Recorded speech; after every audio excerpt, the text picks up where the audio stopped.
தீய சக்தி திமுக தமிழ்நாட்டுக்கு எப்படி தேவையில்லாத கூட்டமோ அதே மாதிரி தமிழ்நாட்டுல துரோக கூட்டம் ஒன்று இருக்கு. அதுவும் யாருன்னு உங்களுக்கு நல்லாவே தெரியும். ஒரு சாதாரண மக்கள் ஒரு டீ வாங்கி கொடுத்தா கூட அதை வாங்கி சாப்பிட்டுட்டோம்னா தமிழக மக்கள் எவ்வளவு நன்றியா இருப்பாங்க. அன்னைக்கு போனோம், அவங்க வீட்டுல ஒரு டீ சாப்பிட்டோம். அதனால அந்த மக்கள் எங்கேயாவது பாத்தீங்கன்னா என்னென்ன நல்லா இருக்கீங்களான்னு கேட்பீங்க.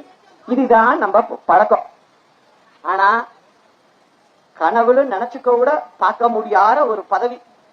அதுக்கு நன்றி விசுவாசம் ஏதாவது ஒண்ணு இருக்கணும்ல. இத மாதிரி உள்ளவங்க எப்படி தமிழ்நாட்டு மக்களுக்கு நன்றியா இருப்பாங்க? அவங்க தனக்கு ஒண்ணு தரலன்னு சொன்னா தமிழ்நாட்டே பட்டாப்பட்டு கொடுத்துட மாட்டாங்க. அவங்க தமிழ்நாட்டு மக்களை நினைப்பாங்களா? அவங்க நினைக்க மாட்டாங்க. அது மட்டும் இல்ல, கட்சியை விட்டு எல்லாரையும் நீக்கிறது. இது நம்ம கட்சியில இன்னைக்கு உள்ள நிலைமையில யாராவது செய்வாங்களா?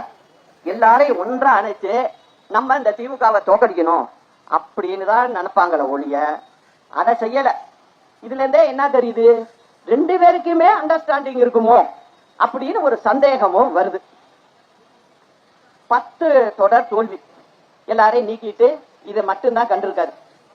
அது மட்டும் இல்ல, தொண்டர்களை ரோட்ல விட்டாரு. வினை விதைச்சவன் வினை அறுப்பான், திணை விதைச்சவன் திணை அறுப்பான் அப்படின்னு சொல்லுவாங்க. நம்ம திணைய விதைச்சிருக்கோம், பலனையும் பெறுவோம்.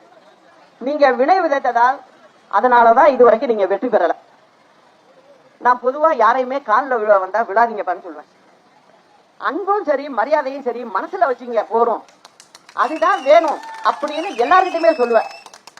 ஆனா அன்னைக்கு முதலமைச்சர் அவரை ஆக்கும் போது நான் இப்படிதான் பேசிக்கிட்டு இருக்கும் போது இந்த பக்கம் திரும்புறேன், அதுக்குள்ள திரும்பி பாக்குறேன் இவரு கீழே படுத்துக்காரு. நானே பார்க்கல, அதான் உண்மையா நடந்தது. நீங்க அந்த வீடியோவை திருப்பி போட்டு பாருங்க. நான் அந்த பக்கமே பார்க்கல, அதுக்குள்ள பாக்குறேன் இங்க ஒரு ஆள் படுத்திருக்கு.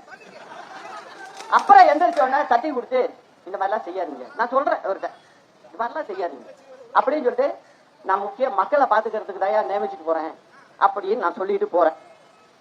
இது ஒண்ணுதான் நான் அவருக்கு செஞ்ச நல்ல விஷயம். அதுக்கு அவர் காட்டுற நன்றியே பாத்தீங்களா? நீங்களா உங்களுக்கு அவருக்கு நல்லதுதான் செஞ்சேன். ஆனா நான் செஞ்சது மிக மிக பெரிய தப்பா போச்சுங்கிறத அவருடைய நடவடிக்கையில புரிஞ்சுக்கிட்டேன். நான் எல்லாருக்குமே ஒரு ஏணியாதான் இருந்திருக்கேன், இதுதான் நம்ம வழக்கம். ஆனா ஏணி மேல ஏறிட்டு ஏணியையே உழைச்சி தள்ளிட்டீங்க நீங்க. இதுக்கெல்லாம் தமிழ்நாட்டு மக்கள்கிட்ட நீங்க கட்டாயம் பதில் சொல்ல வேணும்.